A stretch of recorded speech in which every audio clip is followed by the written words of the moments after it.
저는 이사장님의 딸이 아니에요. 지은호의 목소리가 병원 복도에 울려 퍼졌는데요. 그 절규 같은 외침은 마치 그동안 쌓여온 모든 감정이 한꺼번에 터져 나오는 것 같았습니다. 은호야, 제발, 나 좀 살려줘. 내가 아니면 나는 죽어. 고성이는 병원 침대에 누운 채 딸의 손을 붙잡으려 했어요. 하지만 지은호는 그 손을 뿌리쳤습니다. 차갑게 단호하게요. 25년 동안 어디 계셨어요? 왜 이제 와서 엄마 행세를 하세요? 복도 한쪽에서 이 모든 광경을 지켜보던 박성재는 주먹을 꽉 쥐었어요. 그의 절친 이지혁은 어떻게든 지은호를 보호하려 다가가려 했지만 박성재가 그를 붙잡았습니다. 지혁아, 기다려. 저건 저 둘이 해결해야 할 문제야. 하지만 은호가 저렇게 힘들어하는데 알아. 나도 미치겠어. 하지만 지금 끼어들면 안 돼. 박성재의 목소리는 떨리고 있었어요. 그가 짝사랑하는 여자가 무너지고 있었거든요. 그것도 자신의 새어머니 때문에요. 은호야, 들어봐. 나도 어쩔 수 없었어. 당신 아는 너무 어렵고 가난했어. 너를 제대로 키울 수 없었다고. 고성희의 변명에 지은호는 비웃었습니다. 그래서요? 그래서 저를 버리신 거예요? 그리고 이제는 당신 간이 필요하니까 다시 찾아오신 거고요? 그게 아니야. 나는 정말로. 거짓말하지 마세요. 지은호의 목소리가 높아졌어요. 병실 문이 하나둘씩 열리기 시작했고 사람들이 고개를 내밀어 상황을 지켜봤습니다. 이사장님은 처음부터 제 간만 원하셨잖아요. 건강검진 권유하시고 특정 병원 추천하시고 간 수치 물어보시고 전부 계획이었던 거잖아요. 고성희는 대답할 수 없었어요. 지은호의 말이 전부 사실이었거든요. 어머니. 병실 안에서 박영나의 울음소리가 들려왔습니다. 박영나는 어머니 고성희가 죽어간다는 사실을 받아들일 수 없었어요. 그리고 자신에게 언니가 있었다는 것, 그 언니가 지금 어머니를 거부하고 있다는 것도요. 은호 씨, 제발 우리 어머니 좀 살려주세요. 박영나가 병실에서 나와 지은호 앞에 무릎을 꿇었습니다. 영나야, 일어나. 고성희가 소리쳤지만 박영나는 일어나지 않았어요. 은호 씨, 저는 언니가 미워요. 솔직히 미워요. 어머니를 이렇게 힘들게 하니까요. 하지만 동시에 언니 마음도 이해해요. 어머니가 잘못하신 거 저도 알아요. 박영나는 눈물을 흘리며 말했습니다. 하지만 제발, 제발 어머니를 살려주세요.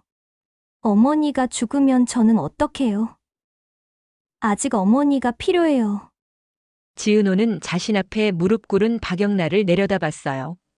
고성희가 함께 키운 딸, 버려지지 않은 딸, 사랑받으며 자란 딸. 일어나세요, 영나 씨. 지은호가 박영나를 일으켜 세웠습니다. 저도 고민 중이에요. 하지만 쉽게 결정할 수 있는 일이 아니에요. 제 몸을 가르는 거잖아요. 제 간을 떼어내는 거라고요. 그때 복도 끝에서 한 여성이 달려왔습니다. 정순이었어요. 지은호의 양모이자 25년간 그녀를 키운 진짜 엄마였습니다. 은호야. 엄마. 지은호는 정순이를 보자 그제야 울음을 터뜨렸어요. 정순이는 딸을 꼭 안아줬습니다. 엄마가 왔어. 괜찮아. 정순이는 고성희를 쏘아봤습니다. 그 눈빛에는 25년간 쌓인 분노와 경멸이 담겨 있었어요. 고성희 씨, 당신 정말 비겁하시네요. 25년 전에 이 아이 버리시더니 이제 와서 아이 몸을 요구하시다니. 고성희 씨, 저는 이 아이 절대 안 보냅니다. 이 아이는 제 딸이에요. 당신 딸 아니에요. 정순이의 목소리는 단호했습니다. 복도는 긴장감으로 가득했어요. 두 어머니, 한 명의 딸, 그리고 죽음을 앞둔 여자. 이 복잡하게 얽힌 관계는 대체 어떻게 시작된 걸까요? 병원 형광등이 차갑게 빛나는 가운데 지은호는 생각했습니다. 대체 어쩌다가 내 인생이 이렇게 됐을까? 사실 이 모든 일은 아주 작은 떨림에서 시작됐어요. 고성희의 손이 떨리고 있었는데요. 그 떨림은 두려움이 아니라 기대감 때문이었습니다. 병원 주차장 고급 세단 안. 고성희는 핸드폰을 귀에 댄 채 숨을 죽이고 있었어요. 스피커 너머로 들려오는 의사의 목소리는 담담했지만 그 내용은 고성희의 운명을 바꿀 만한 것이었습니다. 검사 결과 확인했습니다. 지은호 씨의 간은 이사장님께 이식하기에 매우 적합합니다.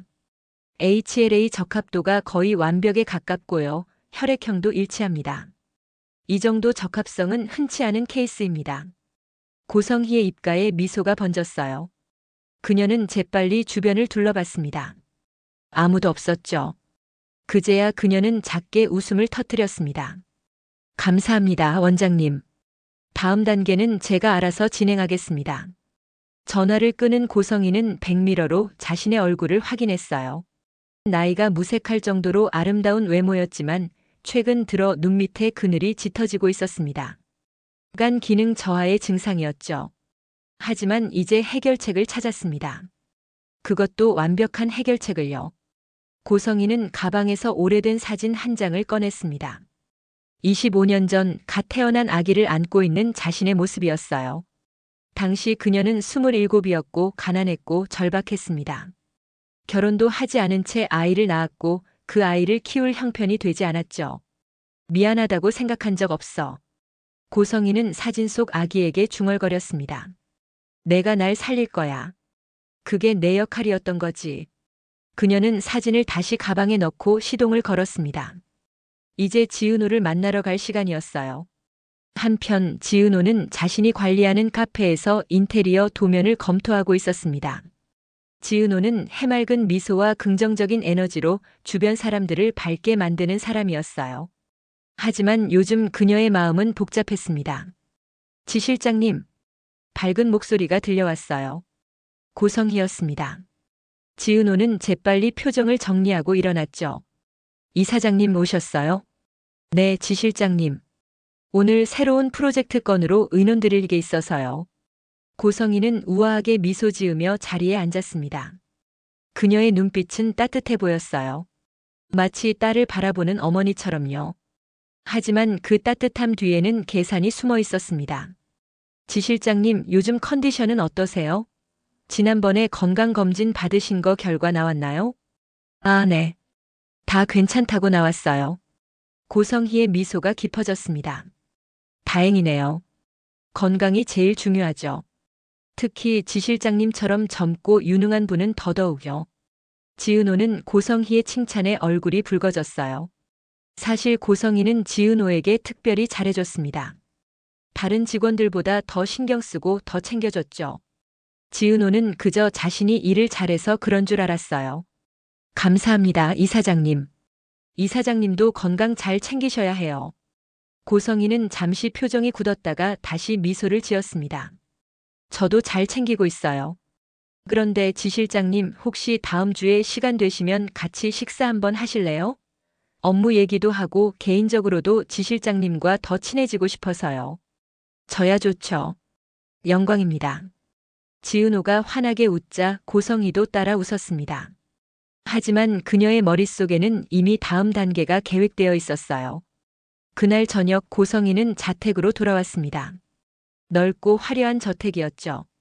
박진석과 재혼한 후 얻은 이 모든 것들. 고성희는 이 삶을 지키기 위해서라면 무엇이든 할 준비가 되어 있었습니다. 어머니 오셨어요? 박영나가 계단에서 내려왔습니다. 박영나는 우아하고 조신한 분위기를 가진 대학원생이자 화가였어요. 고성희가 애지중지 키운 딸이었죠. 응, 영나야. 저녁은 먹었니? 네, 먼저 먹었어요. 어머니는요? 나도 밖에서 먹고 왔어. 고성희는 영나의 머리를 쓰다듬었습니다. 영나. 자신이 직접 키운 딸. 하지만 지금 필요한 건 영나의 간이 아니라 지은호의 간이었어요. 고성희는 복잡한 감정을 느꼈지만 곧 그 감정을 지워버렸습니다. 영나야, 어머니가 요즘 좀 피곤해서 검진 좀 받으려고 하는데 너무 걱정하지 마. 박영나의 얼굴이 순식간에 굳었어요. 어머니, 어디 아프세요? 아니야, 그냥 정기검진이야. 걱정 말고. 하지만 박영란은 어머니의 얼굴색이 예전 같지 않다는 걸 알아챘습니다. 그녀는 불안한 표정으로 어머니를 바라봤어요. 같은 시각 박성재는 아버지 박진석의 서재에서 보고서를 정리하고 있었습니다. 박성재는 재벌가 심세답게 능력 있는 본부장이었지만 요즘 마음이 편치 않았어요. 성재야. 박진석이 서재에 들어왔습니다. 박진석은 여전히 카리스마 넘치는 기업가였죠. 아버지, 새어머니가 요즘 어떤 것 같니? 건강이 안 좋아 보이던데. 박성재는 고개를 들었습니다. 사실 그도 고성희의 변화를 눈치채고 있었어요. 하지만 더 신경 쓰이는 건 고성희가 지은호에게 보이는 과도한 관심이었습니다. 잘 모르겠습니다. 새어머니께 직접 여쭤보시는 게 좋을 것 같은데요. 그래야겠구나. 박진석이 나가자 박성재는 다시 한숨을 쉬었어요. 지은호. 그녀의 얼굴이 떠올랐습니다. 카페 매니저이자 인테리어 디자이너인 지은호. 해맑고 긍정적인 그녀를 박성재는 짝사랑하고 있었어요. 하지만 지은호는 박성재의 절친인 이지혁을 좋아했습니다. 그 사실이 박성재를 더욱 괴롭게 만들었죠. 왜 하필 지혁이야? 박성재는 쓴웃음을 지었습니다. 다음 날 고성희는 병원에 다시 들렀습니다. 이번에는 담당 의사와 구체적인 이식 계획을 논의하기 위해서였어요. 이사장님, 공여자인 지은호 씨에게는 언제 말씀하실 계획이십니까? 의사의 질문에 고성희는 잠시 생각에 잠겼습니다. 아직은 아니에요. 좀 더 신뢰를 쌓은 다음에 말할 겁니다. 그리고 그 아이가 제 친딸이라는 사실도 함께 밝혀야 하니까요. 친딸이시라고요? 의사는 놀란 표정을 지었어요. 네. 25년 전에 제가 어쩔 수 없이 입양 보낸 아이예요. 그 아이가 바로 지은호입니다. 고성희의 목소리에는 감정이 실려 있지 않았어요. 마치 업무를 보고하듯 담담했습니다. 그렇다면 더욱 조심스럽게 접근하셔야 할 것 같은데요. 알고 있어요. 그래서 지금 천천히 준비하고 있는 거예요. 고성희는 자리에서 일어났습니다. 그녀의 눈빛은 결연했어요. 한편 지은호는 양모 정순이가 운영하는 식당에 들렀습니다. 정순이는 능력 있던 남편을 잃고 혼자 식당을 운영하며 두 자녀를 키운 강인한 여성이었어요. 엄마, 오늘 장사 잘 됐어? 그럭저럭. 은호야, 너 요즘 피곤해 보이는데 괜찮니? 정순이는 딸의 얼굴을 유심히 살폈습니다.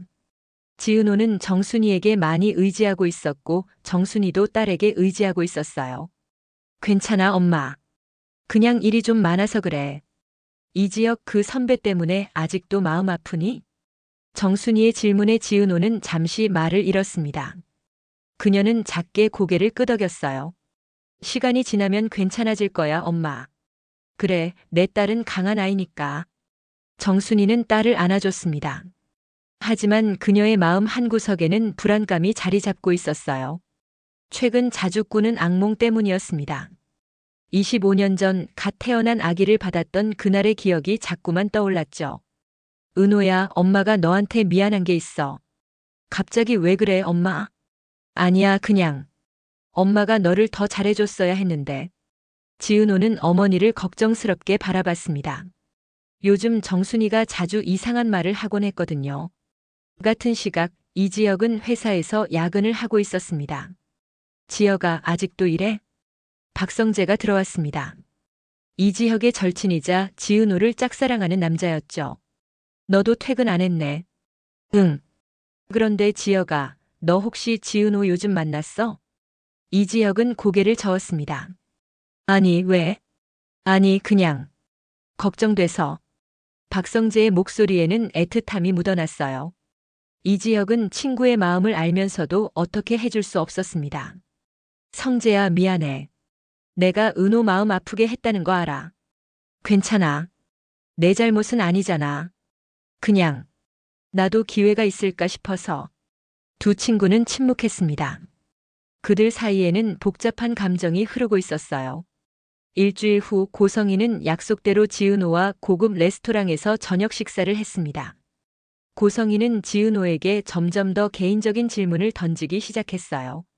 지 실장님, 가족관계는 어떠세요? 부모님은 잘 계시고요? 네, 어머니는 식당을 운영하시고 계세요. 아버지는 제가 어렸을 때 돌아가셨어요. 그렇구나. 힘드셨겠어요. 고성희의 목소리에 동정이 묻어났지만 그것이 진심인지 연기인지는 알 수 없었습니다. 괜찮아요. 어머니께서 정말 열심히 저희를 키워주셨거든요. 지은호는 환하게 웃었어요. 하지만 고성희는 그 미소를 보며 복잡한 감정을 느꼈습니다. 질투? 아니면 죄책감? 고성의 자신도 정확히 알 수 없었어요. 지 실장님 혹시 입양된 거 아닌가 하는 생각 해본 적 있어요? 갑작스러운 질문에 지은호는 당황했습니다. 네? 왜 그런 질문을 하시는 거예요? 아, 미안해요. 그냥 문득 궁금해서요. 어머니랑 닮으셨나 싶어서. 잘 모르겠어요. 생각해 본 적 없는데요. 지은호는 불편한 기색을 보였지만 고성희는 자신의 목적을 향해 한 걸음 더 나아갔습니다. 그날 밤 고성희는 집으로 돌아와 거울 앞에 섰습니다. 그녀의 얼굴은 여전히 아름다웠지만 피곤함이 역력했어요. 간 기능이 점점 더 나빠지고 있었습니다. 조금만 더 기다려. 곧 모든 게 해결될 거야. 고성희는 자신에게 속삭였습니다. 그녀의 계획은 차근차근 진행되고 있었어요. 이제 시간 문제였습니다. 지은호를 자신의 계획 안으로 완전히 끌어들이는 것, 그리고 그 아이의 간을 얻는 것. 고성희는 다시 한번 25년 전 사진을 꺼내봤습니다. 그 작은 아기가 이제는 자신을 살릴 수 있는 어른이 되었어요. 고성희에게 이것은 운명이었습니다. 그리고 그 운명을 거스를 생각은 전혀 없었죠.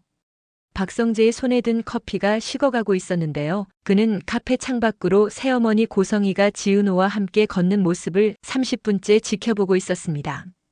우연이었어요. 정말 우연이었습니다. 박성재는 거래처 미팅을 마치고 회사로 돌아가던 길이었는데 익숙한 두 사람의 뒷모습이 눈에 들어왔죠. 새어머니 고성희와 짝사랑하는 지은호. 이 둘이 함께 있다는 것 자체가 이상했습니다. 왜 저 둘이 저렇게 친한 거지? 박성재는 중얼거렸어요. 물론 고성희가 운영하는 사업체에서 지은호가 일하는 건 알고 있었습니다. 하지만 이건 단순한 상사와 부하 직원의 관계로 보이지 않았어요. 고성희는 지은호의 팔을 다정하게 잡고 있었고 마치 오랜 친구나 가족처럼 편안해 보였습니다. 박성재의 가슴이 답답해졌어요. 질투였을까요? 아니면 불안감이었을까요? 그는 자신도 정확히 알 수 없었습니다. 두 사람이 카페로 들어가자 박성재도 조심스럽게 뒤따라 들어갔어요. 그는 구석자리에 앉아 신문으로 얼굴을 가리고 그들의 대화를 엿들었습니다. 지 실장님 요즘 정말 많이 의지하고 있어요. 고성희의 목소리가 들려왔어요. 평소와 다른 부드럽고 따뜻한 톤이었습니다. 아니에요, 이사장님. 제가 더 배우는 게 많은걸요. 지은호가 밝게 웃었어요. 박성재는 그 웃음소리에 가슴이 뛰는 걸 느꼈습니다. 그는 지은호의 그 해맑은 웃음을 너무나 사랑했거든요. 지 실장님 혹시 건강검진 결과 받으셨어요? 제가 추천해드린 병원에서요. 고성희의 질문에 박성재의 귀가 쫑긋해졌어요.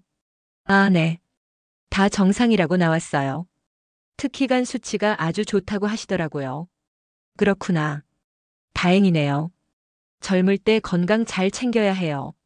박성재는 이상한 느낌을 받았습니다. 왜 고성희는 유독 지은호의 간 건강에 관심을 보이는 걸까요? 그리고 왜 특정 병원을 추천했을까요? 그런데 이사장님 요즘 안색이 안 좋아 보이세요. 피곤하신 거 아니에요? 지은호의 걱정 어린 목소리가 들렸어요. 괜찮아요. 그냥 일이 좀 많아서요. 지 실장님이 걱정해주니 힘이 나네요. 고성희는 지은호의 손을 꼭 잡았습니다. 박성재는 그 장면을 보며 묘한 기분이 들었어요. 고성희의 눈빛에서 뭔가 절박한 것이 느껴졌거든요. 두 사람이 카페를 나가자 박성재는 한참을 그 자리에 앉아 있었습니다. 머릿속이 복잡했어요. 새어머니와 짝사랑하는 여자 사이에 뭔가 숨겨진 게 있다는 확신이 들었습니다. 그날 저녁 박성재는 집으로 돌아왔습니다. 저택의 거실에는 아버지 박진석과 새어머니 고성혜, 그리고 이복 동생 박영나가 앉아 있었어요. 성재야 왔니? 박진석이 반갑게 맞이했습니다. 네, 아버지. 박성재는 고성희를 힐끗 쳐다봤어요. 그녀는 평소처럼 우아하게 앉아 차를 마시고 있었습니다.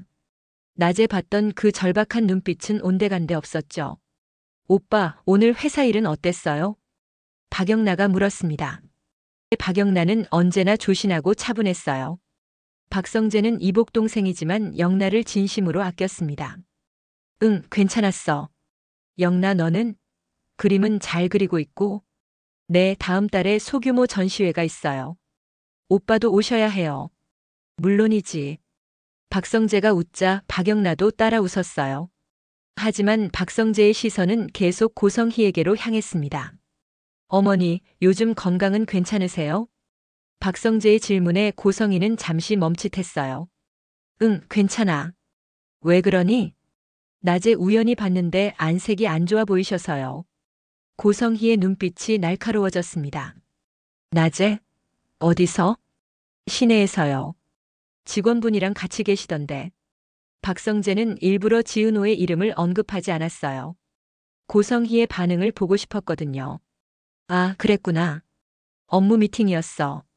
고성희는 담담하게 대답했지만 박성재는 그녀의 손가락이 미세하게 떨리는 걸 놓치지 않았습니다. 성재야, 어머니 일에 너무 신경 쓰지 마. 어머니가 알아서 잘하실 거야. 박진석이 끼어들었어요. 박성재는 더 이상 물어볼 수 없었습니다. 저녁 식사 후 박성재는 자신의 방으로 돌아왔습니다. 그는 창밖을 바라보며 오늘 본 장면들을 되새겼어요. 뭔가 이상했습니다. 분명히 뭔가 숨겨진 게 있었어요. 그때 핸드폰이 울렸습니다. 이지혁이었어요. 지혁아. 성재야, 지금 시간 돼? 한잔할래? 좋아. 어디서 볼까? 우리 자주 가는 바에서 보자. 박성재는 재킷을 걸치고 집을 나섰습니다. 친구를 만나면 이 복잡한 감정을 정리할 수 있을 것 같았어요. 바에서 이지혁은 이미 맥주를 한 잔 비운 상태였습니다. 오늘따라 피곤해 보였어요. 무슨 일 있어? 박성재가 물었습니다. 아니, 그냥. 요즘 일이 좀 많아서. 이지혁은 대답했지만 사실 그의 머릿속에는 지은호가 있었습니다. 그녀의 고백을 거절한 이후로 이상하게 자꾸 그녀가 생각났거든요. 너도 뭔가 고민 있어 보이는데? 이지혁이 박성재를 쳐다봤어요. 응. 사실 오늘 이상한 걸 봤어. 박성재는 낮에 목격한 장면을 이지혁에게 설명했습니다. 고성희와 지은호가 함께 있었던 것, 그리고 고성희가 지은호에게 보였던 특별한 관심까지요. 내 새어머니가 은호한테 왜 그렇게 관심을 보이는 거지? 이지혁도 고개를 갸웃거렸어요. 그게 나도 모르겠어. 그냥 직원이랑 상사 관계로는 안 보였거든. 뭔가 더 개인적인 느낌이었어.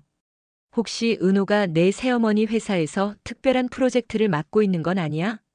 그럴 수도 있지. 근데 뭔가 찝찝한 기분이 들어. 박성재는 맥주를 한 모금 마셨습니다. 그는 지은호가 걱정됐어요. 만약 고성희가 지은호를 이용하려는 거라면? 아니면 다른 숨은 의도가 있다면? 지혁아, 너 은호 요즘 만나? 박성재의 질문에 이지혁은 고개를 저었어요. 아니. 성재야, 너 아직도 은호 좋아하지? 이지혁이 조심스럽게 물었어요. 응. 두 친구는 침묵했습니다. 그들은 오랜 친구였지만 한 여자를 사이에 두고 묘한 긴장감이 흐르고 있었어요. 다음 날 박성재는 회사에서 고성희의 일정을 몰래 확인했습니다. 비서에게 자연스럽게 물어본 척하면서요. 참, 어머니 오늘 일정 어떻게 되죠? 오전에는 본사 미팅이 있으시고요. 오후에는 병원 예약이 있으신 것 같습니다. 병원이요? 박성재의 눈빛이 날카로워졌어요. 네, 정확한 건 모르겠지만 개인 일정으로 표시되어 있더라고요. 박성재는 고개를 끄덕이고 자리로 돌아왔습니다. 병원. 고성희가 병원에 간다는 것. 그리고 지은호의 간 건강에 관심을 보였던 것. 이 두 가지가 우연의 일치일까요? 박성재는 점점 더 불안해졌습니다. 그는 오후에 몰래 고성희를 미행하기로 결심했어요. 오후 2시 박성재는 고성희의 차를 멀찍이 따라갔습니다. 고성희는 강남의 한 대형 종합병원으로 향했어요. 박성재도 주차장에 차를 세우고 조심스럽게 고성희를 따라갔습니다. 고성희는 간이식 센터로 들어갔어요. 박성재는 그 표지판을 보고 심장이 철렁 내려앉았습니다. 간이식 센터. 새어머니가 간 질환을 앓고 있다는 걸까요? 그는 복도 구석에 숨어서 고성희가 진료실에서 나오기를 기다렸습니다. 30분쯤 지났을까요? 고성희가 의사와 함께 나왔어요. 이사장님, 그러니까 공여자는 확정되신 건가요? 의사의 목소리가 들렸습니다. 네, 확정됐어요. 이제 타이밍만 잡으면 됩니다. 공여자분께는 말씀하셨습니까? 아직이요. 곧 말할 겁니다. 박성재는 숨을 죽이고 대화를 엿들었어요. 공여자? 간이식? 새어머니가 간이식을 받을 예정이라는 건가요? 그런데 갑자기 섬뜩한 생각이 들었습니다. 지은호. 고성희가 지은호의 간 건강에 관심을 보였던 것, 특정 병원을 추천했던 것, 그리고 지금 간이식 공여자가 확정됐다는 말. 설마. 박성재는 믿고 싶지 않았지만 모든 퍼즐이 맞춰지기 시작했어요. 고성희와 의사가 사라지자 박성재는 재빨리 밖으로 나왔습니다. 그의 손이 떨리고 있었어요. 만약 자신의 추측이 맞다면 지은호가 위험에 처할 수도 있었습니다.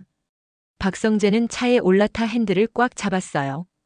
어떻게 해야 할까요? 아버지에게 말해야 할까요? 아니면 직접 지은호에게 경고해야 할까요? 하지만 확실한 증거가 없었습니다. 그냥 자신의 추측일 뿐이었어요. 만약 잘못된 추측이라면 새어머니를 억울하게 만드는 거고 가족 관계만 망가뜨리는 꼴이 될 거였습니다. 그날 저녁 박성재는 이복 동생 박영란을 찾아갔습니다. 영란은 자신의 작업실에서 그림을 그리고 있었어요. 오빠, 무슨 일이에요? 박영란은 오빠의 굳은 표정을 보고 물었습니다. 영란야, 어머니 건강 어떤 것 같아? 요즘 좀 안 좋아 보이시는 것 같아요. 왜요? 혹시 어머니가 병원 다니시는 거 알아? 박영란의 얼굴이 굳었어요. 네. 사실 알고 있어요. 간 기능이 안 좋으시대요. 근데 괜찮아지실 거라고 하셨어요. 간 기능? 박성재의 추측이 맞아떨어지고 있었습니다. 네. 근데 오빠, 왜 갑자기 이런 걸 물어보세요? 아니야, 그냥 걱정돼서. 박성재는 더 이상 물어볼 수 없었어요. 영란을 불안하게 만들고 싶지 않았거든요. 하지만 그의 머릿속은 복잡했습니다. 고성희가 간이식을 필요로 한다는 것, 그리고 지은호가 공여자로 지목됐을 가능성. 하지만 왜 하필 지은호일까요? 단순히 적합성 때문일까요? 아니면 다른 이유가 있을까요? 박성재는 그날 밤 잠을 이룰 수 없었습니다. 그는 침대에 누워 천장만 바라봤어요. 지은호의 얼굴이 떠올랐습니다. 해맑게 웃는 그녀의 모습. 그는 그녀를 보호하고 싶었어요. 다음 날 아침 박성재는 결심했습니다. 일단 지은호를 만나서 조심스럽게 경고해야 한다고요. 확실한 증거는 없지만 그녀가 위험에 빠지는 걸 방치할 수는 없었습니다. 박성재는 지은호가 관리하는 카페로 향했어요. 지은호는 카운터에서 직원들과 이야기를 나누고 있었습니다. 성재 씨? 지은호는 박성재를 보고 놀란 표정을 지었어요. 은호 씨, 잠깐 이야기 좀 할까요? 네, 좋아요. 두 사람은 카페 한쪽 구석에 앉았습니다. 박성재는 어떻게 시작해야 할지 고민했어요. 섣불리 말했다가 지은호를 놀라게 하거나 고성희와의 관계를 망칠 수도 있었거든요. 은호 씨, 최근에 우리 어머니, 아니, 고성의 이사장님과 자주 만나시나요? 네, 가끔 뵙고 있어요. 왜요? 그냥 조심하셨으면 해서요. 지은호는 박성재를 의아한 눈으로 바라봤습니다. 무슨 말씀이세요? 아직 확실한 건 아닌데. 그냥 이사장님이 은호 씨한테 특별한 관심을 보이시는 것 같아서요. 혹시 뭔가 부탁하시거나 제안하시면 신중하게 생각하셨으면 해요. 지은호는 박성재의 말을 이해할 수 없었어요. 성재 씨, 무슨 일이 있으신 거예요? 왜 갑자기 이런 말씀을 하시는 거죠? 박성재는 더 이상 말할 수 없었습니다. 확실한 증거도 없이 새어머니를 의심하는 것처럼 보일 수 있었거든요. 아니에요.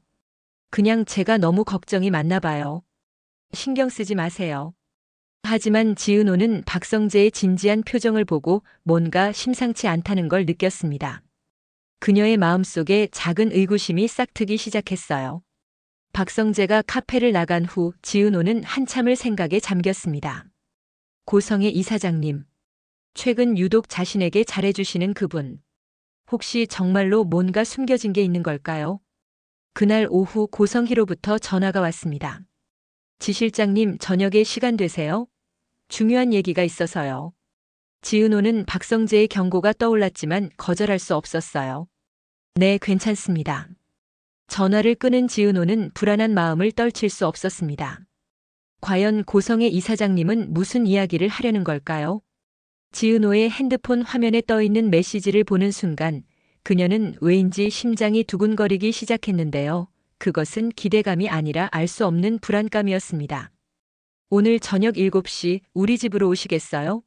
조용히 이야기 나누고 싶어서요. 마이너스 고성이. 집으로 오라고요? 지은호는 당황했습니다. 지금까지는 항상 레스토랑이나 카페에서 만났었는데 갑자기 개인 저택으로 초대한다는 게 이상했어요. 게다가 오늘 아침 박성재가 했던 경고가 자꾸만 머릿속을 맴돌았습니다. 조심하셨으면 해서요. 박성재의 진지했던 표정이 떠올랐어요. 지은호는 휴대폰을 들고 한참을 고민했습니다. 거절해야 할까요? 하지만 고성희는 자신의 상사였고 지금까지 너무나 잘해줬던 분이었어요. 이유 없이 거절하는 건 실례였습니다. 결국 지은호는 답장을 보냈습니다. 네, 이사장님. 7시에 뵙겠습니다. 메시지를 보내고 나서도 지은호의 불안감은 가시지 않았어요. 그녀는 양모 정순이에게 전화를 걸었습니다. 엄마, 나 오늘 저녁 약속 있어서 좀 늦을 것 같아. 누구랑? 정순이의 목소리에서 긴장이 느껴졌어요. 요즘 정순이는 유난히 예민했습니다. 회사 이사장님이랑. 업무 얘기 있으시대. 은호야. 조심해. 엄마, 왜 그래? 무슨 일 있어? 아니야. 그냥. 엄마가 요즘 이상한 꿈을 자꾸 꿔서 그래. 너 조심하라는 꿈. 지은호는 어머니의 말에 더욱 불안해졌습니다. 정순이는 원래 예감이 잘 맞는 사람이었거든요. 걱정 마, 엄마. 나 괜찮을 거야. 전화를 끊고 나서 지은호는 깊은 한숨을 쉬었어요. 왜 이렇게 모든 게 불안하게 느껴지는 걸까요? 저녁 7시 지은호는 고성희의 저택 앞에 섰습니다. 웅장하고 화려한 저택이었어요. 대문을 열고 들어서자 집사가 그녀를 맞이했습니다. 지은호 실장님이시죠? 이사장님께서 기다리고 계십니다. 이쪽으로 오세요. 지은호는 집사를 따라 거실로 향했어요. 거실은 고급스러운 가구들로 가득했고 벽에는 값비싼 그림들이 걸려 있었습니다. 이게 바로 재벌가의 삶이구나. 지은호는 새삼 느꼈어요. 지 실장님 오셨네요. 고성희가 계단에서 내려왔습니다. 고성희는 우아한 드레스를 입고 있었지만 지은호의 눈에는 그녀가 평소보다 훨씬 피곤해 보였어요. 이사장님 초대해 주셔서 감사합니다. 천만에요. 편하게 앉으세요. 두 사람은 소파에 마주 앉았습니다. 고성희는 차를 따르며 지은호를 유심히 관찰했어요. 그녀의 눈빛에는 복잡한 감정이 담겨 있었습니다. 지 실장님, 오늘 이렇게 부른 건 특별한 이유가 있어요. 네, 말씀하세요. 지은호의 심장이 빠르게 뛰기 시작했어요. 그 전에 지 실장님께 한 가지 물어보고 싶은 게 있는데요. 혹시 친부모님에 대해 궁금하신 적 없으세요? 갑작스러운 질문에 지은호는 얼어붙었습니다. 네? 무슨 말씀이신지. 지 실장님은 입양하시잖아요. 고성희의 말에 지은호는 숨이 멎는 것 같았어요. 입양아? 자신이? 무슨 말인가요? 이사장님, 저는 입양아가 아닙니다. 정순희 씨가 제 친어머니세요. 아니에요, 지 실장님. 정순희 씨는 당신의 양어머니예요. 친어머니가 따로 있어요. 지은호는 고개를 저었어요. 이게 무슨 말인가요? 자신이 입양아라니? 이사장님 농담이시죠? 왜 갑자기 이런 말씀을? 농담이 아니에요. 고성희는 가방에서 오래된 서류 봉투를 꺼냈습니다. 그녀의 손이 떨리고 있었어요. 이걸 보세요. 25년 전 입양 서류예요. 여기 친모의 이름이 나와 있죠. 지은호는 떨리는 손으로 서류를 받았습니다. 거기에는 정말로 입양 관련 문서들이 있었어요. 그리고 친모의 이름란에는 고성희, 지은호는 믿을 수 없다는 표정으로 고성희를 쳐다봤습니다. 네, 저예요. 제가 당신의 친어머니예요, 은호야. 고성희의 목소리가 떨렸어요. 하지만 그 떨림이 감정 때문인지 아니면 계산된 연기인지 알 수 없었습니다. 지은호는 서류를 떨어뜨렸어요. 머리가 하얘졌습니다. 이게 무슨 일인가요? 고성희 이사장님이 자신의 친어머니라니? 거짓말이에요. 이건 거짓말이에요. 지은호가 소리쳤습니다. 은호야, 진정해요. 내가 설명할게요. 고성희는 지은호의 손을 잡으려 했지만 지은호는 손을 뿌리쳤어요. 왜요? 왜 이제 와서 이런 말을 하시는 거예요? 그동안 어디 계셨는데요? 지은호의 목소리가 떨렸어요. 분노인지 슬픔인지 혼란인지 알 수 없는 감정이 북받쳐 올랐습니다. 미안해요. 당시엔 어쩔 수 없었어요. 나는 너무 어렸고 가난했고 혼자였어요. 아이를 키울 형편이 안 됐죠. 그래서 저를 버리신 거예요? 버린 게 아니야. 좋은 집에 입양 보낸 거예요. 정순희 씨는 착한 사람이었고 당신을 잘 키워줄 거라고 믿었어요. 지은호는 웃음을 터뜨렸습니다. 비웃음이었어요. 좋은 집이요? 저희 엄마가. 정순희 씨가 얼마나 힘들게 저를 키웠는지 아세요? 아버지는 일찍 돌아가셨고 엄마는 혼자 식당 일하면서 저랑 동생을 키웠어요. 그게 이 사장님이 말하는 좋은 집이었나요? 고성희는 잠시 말을 잃었어요. 그녀는 지은호가 어떻게 자랐는지 전혀 몰랐습니다. 아니, 알려고 하지 않았죠. 미안해요. 내가 몰랐어요. 이제 와서 미안하다고요? 그럼 왜 이제 와서 나타나신 거예요? 지은호의 질문에 고성희는 대답을 망설였습니다. 진실을 말해야 할까요? 자신이 간이식이 필요해서 딸을 찾았다고.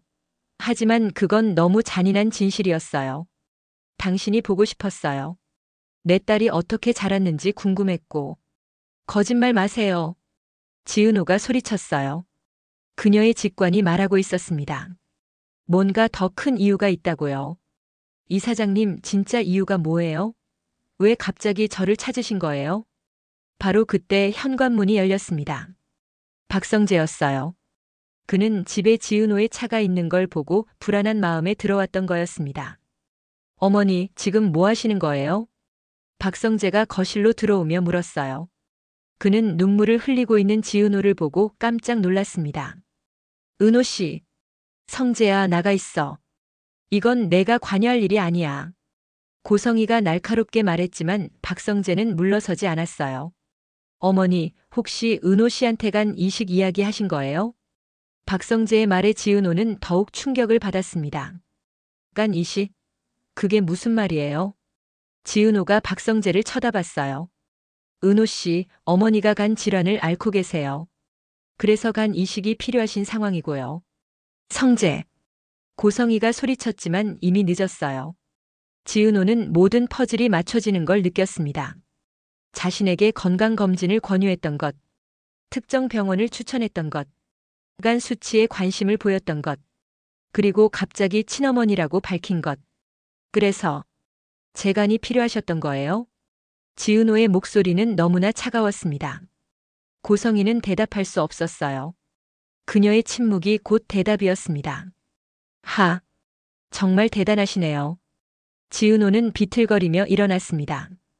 25년 동안 버려두셨다가 이제 당신 간이 필요하니까 갑자기 친어머니 행세를 하시는 거예요? 얼마나 계획적이셨어요?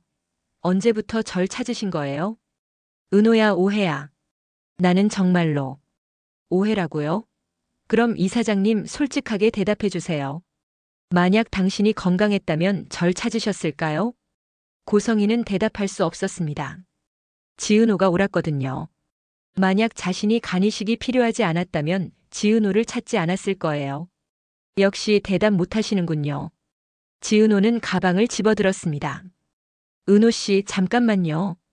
박성재가 그녀를 붙잡으려 했지만 지은호는 고개를 저었어요. 성재 씨, 저 혼자 있고 싶어요. 경고해 주셔서 감사했어요. 지은호는 그렇게 저택을 나갔습니다. 그녀의 뒷모습은 너무나 쓸쓸해 보였어요. 거실에는 고성희와 박성재만 남았습니다. 어머니, 어떻게 이러실 수 있어요? 박성재의 목소리는 실망으로 가득했어요. 성재야, 너는 몰라. 나는 살아야 해. 영나를 위해서라도. 영나를 핑계로 삼지 마세요. 이건 어머니의 이기심이에요. 박성재는 더 이상 말하지 않고 자신의 방으로 올라갔습니다. 고성이는 홀로 거실에 남아 주저앉았어요. 계획이 틀어지고 있었습니다. 한편 지은호는 눈물을 흘리며 차를 몰고 있었습니다. 목적지도 없이 그냥 운전만 했어요. 머릿속이 너무 복잡했습니다. 자신이 입양하였다는 것, 친어머니가 고성희라는 것, 그리고 그 친어머니가 자신의 간을 노리고 접근했다는 것. 엄마. 지은호는 정순이를 떠올렸습니다. 자신을 키워준 양어머니. 힘들게 고생하며 키워준 엄마. 그 엄마는 이 사실을 알고 있었을까요? 지은호는 차를 돌려 정순이의 식당으로 향했어요. 밤 9시가 넘어 식당은 이미 문을 닫은 상태였지만 정순이는 아직 설거지를 하고 있었습니다. 엄마. 지은호가 들어서자 정순이는 깜짝 놀랐어요. 은호야, 왜 이렇게 늦게? 얼굴이 왜 그래? 정순이는 딸의 눈물 자국을 보고 다가왔습니다. 엄마, 나 입양아야? 정순이의 얼굴이 순식간에 굳었어요. 그녀가 가장 두려워하던 순간이 온 거였습니다. 은호야. 대답해줘, 엄마. 나 입양아 맞아? 정순이는 천천히 고개를 끄덕였습니다. 그 순간 지은호의 눈에서 눈물이 쏟아졌어요. 왜 말 안 했어? 왜 숨긴 거야? 미안해, 은호야. 나는 내가 상처받을까봐. 정순이도 울기 시작했습니다. 정순이는 그동안 이 비밀을 혼자 안고 살아왔어요. 언젠가 딸이 진실을 알게 될까봐 두려워하면서요. 엄마는 알고 있었어? 내 친엄마가 누군지. 아니야. 나는 입양기관을 통해서 너를 데려왔어. 친엄마가 누군지는 몰랐어. 그냥 어린 미혼모였다는 것만 들었지. 지은호는 어머니를 껴안았습니다. 두 사람은 한참을 그렇게 울었어요. 엄마, 나는 엄마가 내 진짜 엄마야. 피가 섞이지 않았어도 엄마는 내 엄마야. 은호야. 정순이는 딸을 더욱 꽉 안았습니다. 그녀가 가장 두려워했던 것은 딸이 친어머니를 찾아 자신을 떠나는 것이었어요. 하지만 지은호는 그러지 않았습니다. 그런데 은호야, 갑자기 왜 이 얘기를 꺼낸 거야? 지은호는 오늘 있었던 일을 어머니에게 모두 털어놨습니다. 고성이가 친어머니라는 것, 그리고 간이식 때문에 자신을 찾았다는 것까지요. 정순이의 얼굴이 분노로 일그러졌어요. 그 여자가 어떻게 그럴 수가 있어? 엄마, 나 어떡해? 나는 그 사람한테 간을 줘야 해? 지은호의 목소리는 혼란스러웠습니다. 절대 안 돼. 은호야, 넌 그럴 필요 없어. 그 여자는 너를 버렸어. 이제 와서 내 몸을 요구할 권리가 없어. 정순이는 단호했습니다. 하지만 지은호는 복잡했어요. 분명 고성이를 미워했습니다. 하지만 그녀가 죽어간다면, 자신의 생물학적 어머니가 자신의 간으로 살 수 있다면, 같은 시각 고성희의 저택에서는 긴급 가족회의가 열리고 있었습니다. 박진석, 박성재, 박영나가 모두 거실에 모였어요. 대체 무슨 일이야, 성애? 박진석이 물었습니다. 박성재가 오늘 있었던 일을 아버지에게 모두 말했거든요. 여보, 미안해요. 나는 그냥 지은호가 당신 딸이라고, 그리고 간 이식 공여자로 생각하고 있었다고. 박진석의 목소리에는 실망이 묻어났어요. 어머니, 정말이에요? 박영나도 충격받은 표정이었습니다. 자신에게 언니가 있었다는 것, 그리고 어머니가 그 언니를 이용하려 했다는 것. 나는 살고 싶었어. 영나, 너를 위해서라도. 고성이는 변명했지만 가족들의 눈빛은 차가웠습니다. 나를 핑계로 대지 마세요, 어머니. 저는 그런 방법으로 어머니를 살리고 싶지 않아요. 박영나가 울먹이며 말했어요. 박성재는 말없이 이 모든 상황을 지켜봤습니다. 그의 머릿속에는 지은호의 눈물 흘리던 얼굴이 떠올랐어요. 그녀가 받았을 충격이 얼마나 컸을까요? 여보, 당신 건강은 내가 다른 방법을 찾아볼게. 하지만 지은호한테 이런 식으로 접근한 건 잘못이야. 박진석이 단호하게 말했어요. 고성이는 고개를 숙였습니다. 모든 게 틀어지고 있었어요. 딸도 잃고 가족의 신뢰도 잃고 이제 남은 건 병든 몸뿐이었습니다. 다음 날 아침 이지혁은 박성재로부터 전화를 받았습니다. 지혁아, 은호한테 무슨 일이 생겼어? 무슨 일? 이지혁은 긴장했어요. 박성재는 어제 있었던 모든 일을 설명했습니다. 이지혁은 듣고 있는 동안 주먹을 꽉 쥐었어요. 지금 은호는 어디 있어? 모르겠어. 전화도 안 받고. 이지혁은 전화를 끊고 재빨리 지은호에게 전화를 걸었습니다. 하지만 박성재 말대로 지은호는 전화를 받지 않았어요. 이지혁은 지은호가 갈 만한 곳들을 떠올렸습니다. 그녀의 카페? 어머니의 식당? 아니면 그들이 자주 갔던 대학교 캠퍼스? 이지혁은 차에 올라타 지은호를 찾아 나섰습니다. 지은호. 그녀가 힘들어하는 지금 곁에 있어주고 싶었습니다. 대학교 캠퍼스, 그들이 자주 앉아있던 벤치에 지은호가 앉아 있었습니다. 그녀는 멍하니 앞을 바라보고 있었어요. 은호야. 이지혁이 조심스럽게 다가갔습니다. 지은호는 고개를 돌려 이지혁을 봤어요. 선배. 성재한테 들었어. 괜찮아? 괜찮을 리가 없죠. 지은호는 쓴웃음을 지었습니다. 이지혁은 그녀 옆에 앉았어요. 말없이 함께 있어주는 것만으로도 위로가 될 거라고 생각했습니다. 선배, 나 어떻게 해야 해? 지은호가 물었어요. 내가 하고 싶은 대로 하면 돼. 하고 싶은 게 뭔지 모르겠어요. 미워하고 싶은데 동시에 그 사람도 불쌍해 보여요. 이상하죠? 이상하지 않아. 그게 인간이야. 이지혁은 지은호의 손을 잡았습니다. 지은호는 놀라서 이지혁을 쳐다봤어요. 선배? 미안해, 은호야. 내가 너의 고백을 거절했을 때 정말 미안했어. 하지만 지금은 내 마음이 뭔지 알 것 같아. 지은호의 심장이 빠르게 뛰기 시작했습니다. 이건 무슨 의미일까요? 하지만 이지혁은 더 이상 말하지 않았어요. 지금은 타이밍이 아니었습니다. 지은호가 너무 많은 일을 겪고 있었거든요. 일단 집에 가자. 쉬어야 해. 네, 선배. 두 사람은 함께 일어났습니다. 지은호의 마음속에는 여전히 혼란이 있었지만 이지혁의 손을 잡고 있으니 조금은 안심이 됐어요. 그녀는 아직 결정하지 못했습니다. 고성희에게 간을 줄 것인지 아니면 거절할 것인지. 하지만 적어도 지금은 혼자가 아니었습니다. 양어머니 정순이 그리고 이지혁이 곁에 있었으니까요. 진실의 조각들이 맞춰지면서 지은호의 인생은 완전히 달라지고 있었습니다. 그리고 이것은 시작일 뿐이었어요. 앞으로 더 많은 진실들이 드러날 테니까요. 고성희가 병원 복도를 걷는 모습은 마치 사형 선고를 기다리는 사람 같았는데요. 그녀의 손에 든 진단서에는 말기 간경화, 즉시 이식 필요라는 문구가 선명하게 적혀 있었습니다. 이사장님, 시간이 많지 않습니다. 빠르면 3개월, 늦어도 6개월 안에 이식을 받지 못하면. 담당 의사의 말이 채 끝나기도 전에 고성희는 손을 들어 제지했어요. 알고 있어요. 그래서 제가 여기 온 거잖아요. 공여자분과는 연락이 되셨습니까? 의사의 질문에 고성희는 쓴웃음을 지었습니다.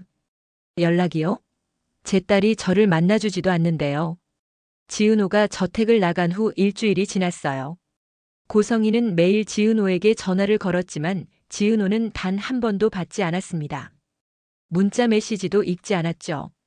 완전히 차단당한 거였어요. 그렇다면 다른 공여자를 찾는 게 안 돼요. 고성희가 갑자기 소리쳤습니다.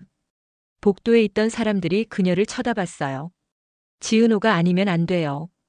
HLA 적합도가 가장 높은 건 그 애예요. 게다가 내 친딸이잖아요. 당연히 나를 도와줘야 하는 거 아니에요? 고성희의 목소리에는 절박함과 동시에 기묘한 권리의식이 섞여 있었습니다. 의사는 불편한 표정을 지었어요. 이사장님, 장기 기증은 강요할 수 없습니다. 본인의 자발적인 의사가 가장 중요하고요.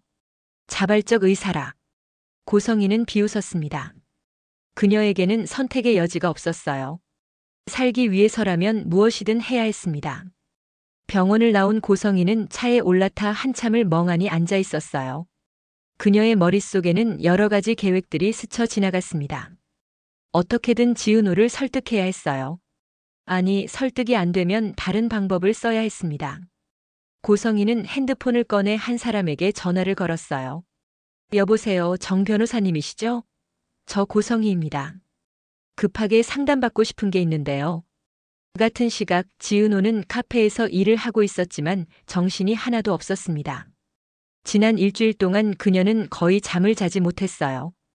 고성희로부터 온 수십 통의 부재중 전화, 읽지 않은 수백 개의 문자 메시지. 모두 무시했지만 그렇다고 마음이 편한 건 아니었습니다. 실장님 괜찮으세요? 직원이 걱정스럽게 물었어요. 지은호는 애써 웃으며 고개를 끄덕였습니다. 응, 괜찮아. 그냥 좀 피곤해서 그래. 하지만 거울을 보면 자신의 얼굴이 얼마나 초췌해졌는지 알 수 있었어요. 눈 밑에 다크서클, 핏기 없는 얼굴. 지은호는 자신이 무너지고 있다는 걸 느꼈습니다. 그때 카페 문이 열렸어요. 고성희였습니다. 지은호는 순간 얼어붙었어요. 고성희는 평소와 달리 초췌한 모습이었습니다. 화장으로 가렸지만 건강이 급격히 나빠진 게 눈에 보였어요. 지 실장님. 고성희가 다가왔습니다. 지은호는 뒤로 물러섰어요. 이 사장님, 여기 오시면 안 됩니다. 은호야, 제발 내 얘기 좀 들어줘. 할 말 없어요. 돌아가세요. 지은호의 목소리는 차갑게 얼어붙어 있었습니다. 하지만 고성희는 물러서지 않았어요. 난 정말 죽어가고 있어. 3개월밖에 남지 않았어. 제발, 제발 나 좀 살려줘. 고성희의 목소리가 떨렸습니다. 카페에 있던 손님들이 그들을 쳐다보기 시작했어요. 이 사장님, 여기는 공공장소입니다. 이러시면 곤란해요. 그럼 어디로 가면 되는데? 너는 내 전화도 안 받고 문자도 안 읽고 대체 어떻게 해야 내 말을 들어주는 거야? 고성희의 목소리가 점점 커졌습니다. 지은호는 당황했어요. 손님들이 수군거리기 시작했습니다. 알겠어요. 잠깐 밖에서 이야기해요. 지은호는 어쩔 수 없이 고성희를 밖으로 데리고 나갔습니다. 카페 뒤편 한적한 곳에서 두 사람은 마주 섰어요. 이 사장님, 이제 그만하세요. 저한테 이러시는 거 비겁해요. 비겁? 내가 비겁하다고? 나는 지금 죽어가고 있어. 내 친딸인 내가 나를 살릴 수 있는데 그게 비겁한 거야? 고성희가 소리쳤습니다. 그녀의 얼굴이 일그러졌어요. 친딸이요? 25년 동안 버려두셨던 분이 무슨 친딸 타령이에요? 버린 게 아니라고 했잖아. 나는 어쩔 수 없었어. 당시 나는 27이었고 미혼모였고 가난했어. 너를 제대로 키울 수 없었다고. 그럼 이제는 키울 수 있어요? 아니죠. 이 사장님은 지금도 저를 딸로 보는 게 아니라 장기 공여자로만 보고 계시잖아요. 지은호의 말에 고성희는 잠시 말을 잃었습니다. 틀린 말이 아니었거든요. 은호야, 나도 너를 사랑하고 싶어. 하지만 지금은 살아야 해. 살아야 사랑할 수 있잖아. 제가 왜 이 사장님을 살려야 해요? 저를 낳아주셨다는 이유 때문에요. 그건 제 선택이 아니었어요. 저는 이 세상에 태어나고 싶어서 태어난 게 아니에요. 지은호의 목소리가 떨렸어요. 그녀는 지금 자신이 무슨 말을 하는 건지도 잘 모르겠었습니다. 분노와 죄책감이 뒤섞여 있었어요. 고성희는 한 걸음 더 다가갔습니다. 그녀의 눈에서 눈물이 흘렀어요. 은호야, 제발. 나는 아직 죽고 싶지 않아. 영나도 있고 하고 싶은 일도 많아. 제발 나 좀 살려줘. 영나 씨요? 지은호는 쓴웃음을 지었습니다. 이 사장님의 다른 딸이죠? 같이 사셨던 딸. 저처럼 버려지지 않은 딸. 그 딸은 왜 이 사장님한테 간을 안 주는데요? 고성희의 얼굴이 굳었어요.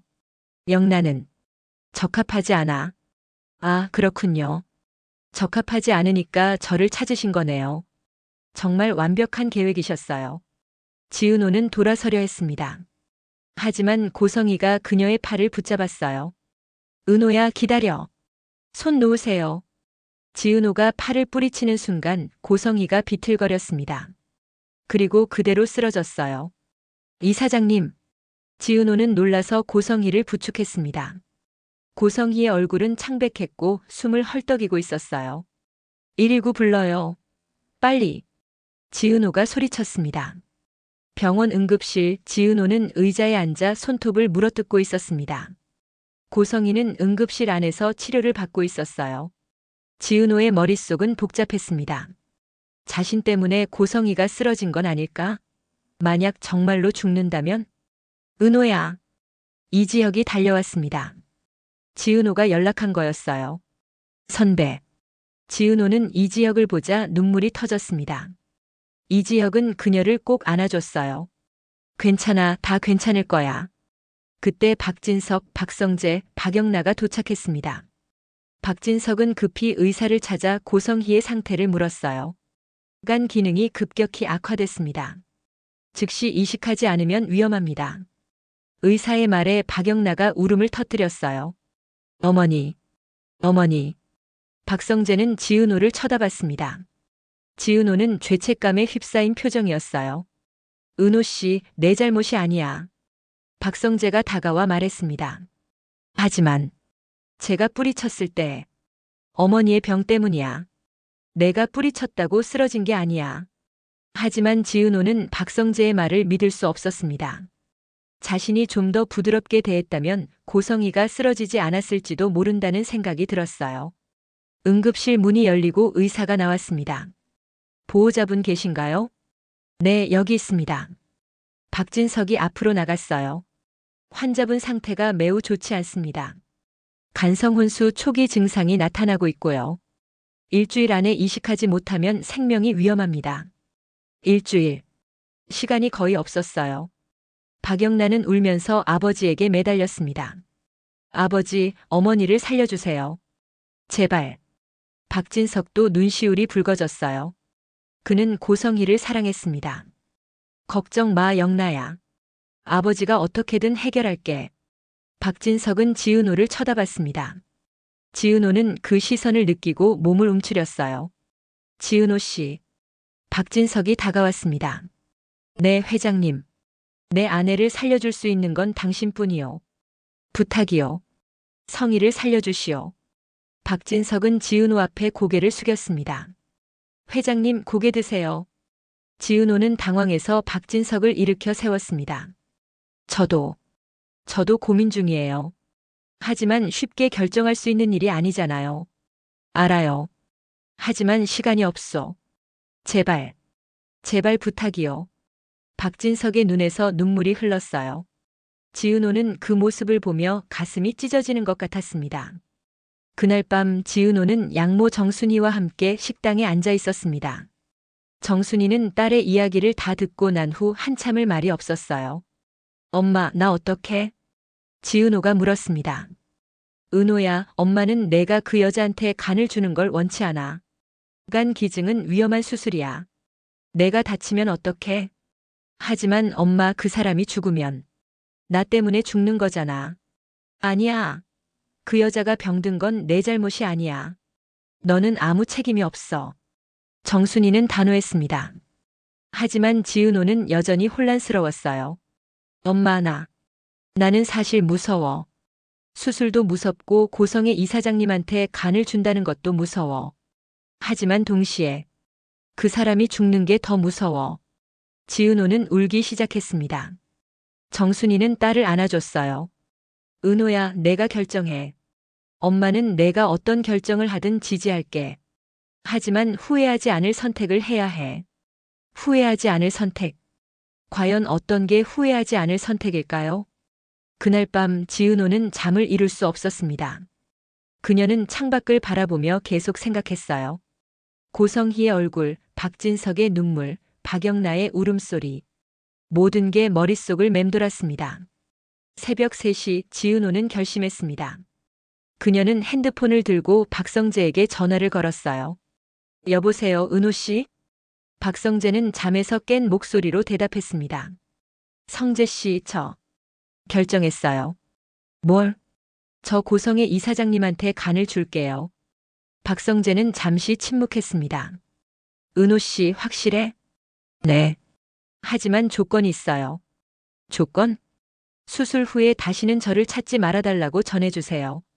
저는 고성의 이사장님의 딸이 아니에요. 정순이 씨의 딸이에요. 그것만 확실히 해주시면 간을 드릴게요.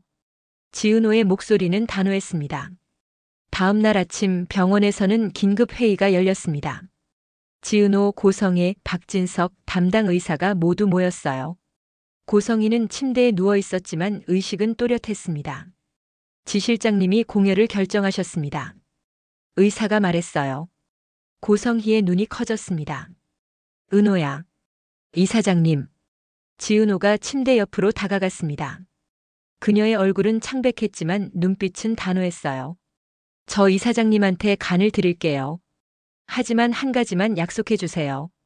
뭐든지 약속할게. 말해봐. 수술 후에 다시는 절 찾지 마세요. 저는 이사장님의 딸이 아니에요. 이건 단순히 한 사람이 다른 사람을 살리는 거예요. 그 이상도 이하도 아니에요. 고성희의 얼굴이 굳었습니다. 은호야, 그게 무슨. 약속 못하시면 수술 안 할 거예요. 지은호의 목소리에는 흔들림이 없었어요. 고성희는 한참을 망설였습니다. 딸을 완전히 잃는다는 것. 하지만 지금은 살아야 했어요. 알겠어. 약속할게. 고성희는 눈물을 흘렸습니다. 하지만 그 눈물이 진심인지 아니면 또 다른 연기인지는 아무도 알 수 없었어요. 그럼 수술 준비 시작하겠습니다. 의사가 말했습니다. 지은호는 병실을 나와 복도에 서 있는 이지혁을 봤습니다. 이지혁은 밤새 병원에서 그녀를 기다리고 있었어요. 선배, 저 수술하기로 했어요. 알아. 성재한테 들었어. 무서워요. 지은호가 솔직하게 말했습니다. 이지혁은 그녀를 꼭 안아줬어요. 괜찮아. 내가 여기 있을게. 수술 끝날 때까지 계속 여기 있을 거야. 지은호는 이지혁의 품에서 눈물을 흘렸습니다. 그녀는 자신이 옳은 결정을 한 건지 여전히 확신할 수 없었어요. 하지만 이제 돌아갈 수는 없었습니다. 수술은 3일 후로 예정됐습니다. 그동안 지은호는 각종 검사를 받아야 했어요. 그리고 고성희는 병실에서 딸을 지켜봤습니다. 멀리서 말없이요. 고성희의 얼굴에는 복잡한 감정이 어려 있었어요. 감사함? 죄책감? 아니면 승리감? 그녀 자신도 정확히 알 수 없었습니다. 하지만 한 가지는 확실했어요. 그녀는 살아남을 거라는 것. 그리고 그 생명은 자신이 버렸던 딸의 희생으로 얻어지는 것이라는 사실도요. 고성희는 창밖을 바라보며 중얼거렸습니다. 미안해, 은호야. 하지만 나는 살아야 해. 그녀의 본색이 완전히 드러나는 순간이었습니다. 고성희는 결국 자신의 생존을 위해서라면 무엇이든 하는 사람이었어요. 심지어 자신의 딸을 이용하는 것까지도요. 화려한 날들 다음 회도 기대해 주세요. 지금까지 시청해 주셔서 감사합니다. 구독과 좋아요 부탁드립니다. 알림 설정까지 눌러주세요. 영상을 제작하는 데 큰 힘이 됩니다. 감사합니다.